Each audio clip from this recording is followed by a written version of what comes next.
खासदार को सिर्फ 10 एडमिशन्स कराने का पावर होता है, यानी कि 10 लोगों के ही कूपन्स केंद्र सरकार उन्हें भेजती है।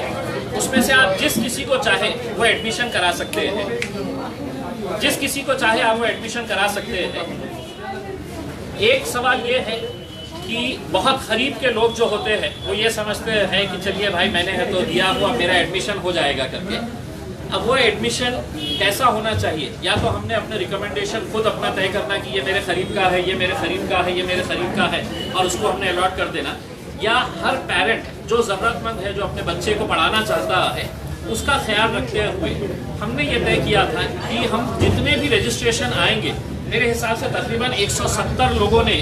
इसका रजिस्ट्रेशन कराया था हमारे पास, सिर्फ महज 10 सीटों के लिए। तो वो 170 सीटों को हमने है तो चिट्ठियां बनाई और सभी बच्चों के जरिए ही ये पूरे चिट्ठियां उठा के 10 के 10 इनके सामने ही हमने कराए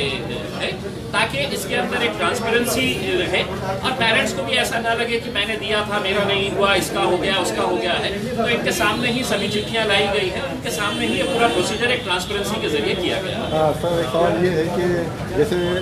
एक खासदार तीसरे साल में 10 टोकन मिलते हैं, तो आपको नहीं लगता सर कि ये अब बढ़ना चाहिए? क्योंकि देखिए, मैं खुद अपने लेवल के ऊपर ये कोशिश कर रहा हूँ कि औरंगाबाद के अंदर चूंकि आर्मी का एक बड़ा बेस है और पहली प्राथमिकता जो होती है वो डिफेंस के बच्चों को दी जाती है, सिविलियंस का बहुत कम कोटा होता है। अब इतने बड़े जिले के अंदर आप सिर्फ अगर 10 बच्चों को अगर अपना सिविलियन कोटे के अंदर से देते हैं तो बहुत सारे लोगों की जो ख्वाहिशें होती है वहाँ पे पढ़ाने की, वो पूरी नहीं हो पाती है। इसलिए मैंने केंद्र सरकार को लिखित के अंदर दिया हूँ कि औरंगाबाद को एक और केंद्रीय विद्यालय सैंक्शन किया जाए और उसके लिए मैं पूरी कोशिश करूँगा। एक आखिरी सवाल सर, अभी सितंबर से स्कूल खुलने के लिए जिला परिषद की घोषणा की है, तो जो लोग लॉकडाउन में कारोबार जिनके बंद थे तो इसको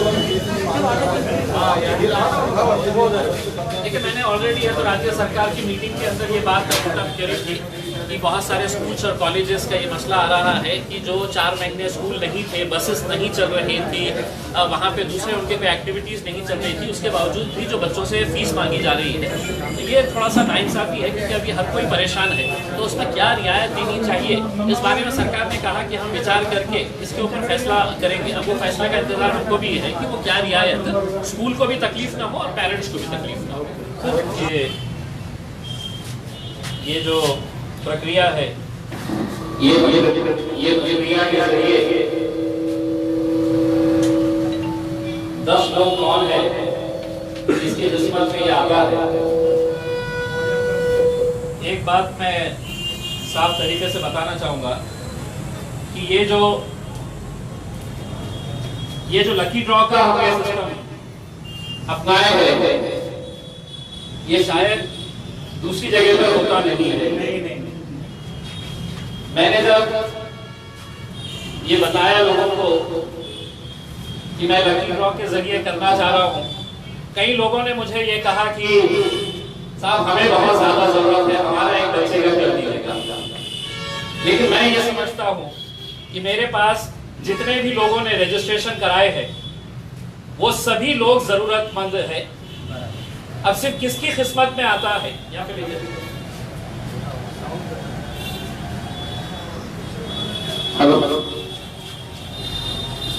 अब ये किसकी किस्मत में आता है, ये यहाँ पर सभी पेरेंट्स लोग आए हैं। मुझे एक बात समझ में आई है कि हर माँ बाप की ये ख्वाहिश होती है कि अपने बच्चे को अच्छे स्कूल के अंदर पढ़ाया जाए। मैं सिर्फ यही कोशिश नहीं कर रहा हूँ कि यहाँ पर हम ज्यादा से ज्यादा बच्चों को अच्छे स्कूल्स का कैसा दे सके। मैं खासदार बना हूँ तो मेरी पहली मीटिंग जो मैंने दिल्ली के अंदर लिया था,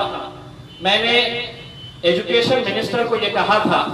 कि औरंगाबाद एक ऐसा सेंटर है जहां पर बहुत सारे मिलिट्री के ऑर्गेनाइजेशंस है, डिफेंस के ऑर्गेनाइजेशंस है,